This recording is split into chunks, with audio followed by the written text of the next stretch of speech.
Sore is 20 years old and using contraception for the first time. She has a boyfriend and doesn't want to get pregnant. There's a choice of family planning methods at this clinic in the capital, Ouagadougou. Sore is having something new called Sayana Press. An injection, but not as you know it.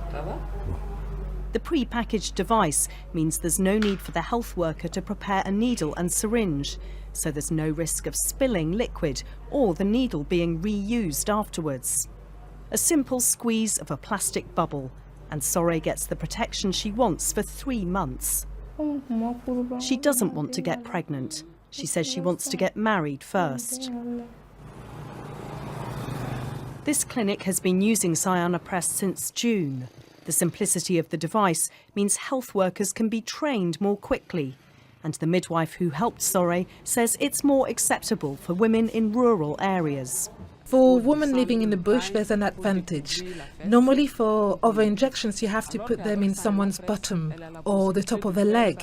But with this, you use the arm. Many women don't come forward for injections if they have to pull their dresses up. This is more discreet. There's still a big problem with a lack of contraception for women who want it in sub-Saharan Africa. Almost a quarter of women of childbearing age in Burkina Faso would like to plan their families by getting pregnant when they want to. Although the proportion of women using contraception in Africa has doubled in the past 2 decades to 26%, it's still much harder to access if you're poor, uneducated or living in a rural area. Rahimata has just started having injections with Sayana Press. She's 18 and studying hard. Her ambition is to become a translator. She's seen too many young friends become pregnant. I know many people who've got pregnant, especially the poorer ones. That's why I wanted to use contraception. Burkina Faso is the first country to launch Sayana Press. Next in line are Niger, Senegal and Uganda.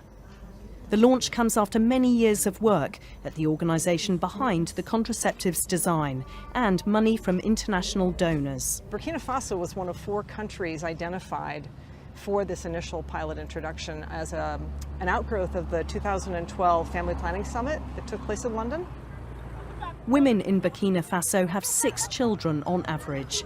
The aim of the new device is to give them more control over their fertility and their lives.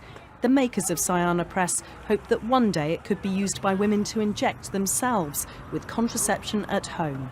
Jane Draper, BBC News.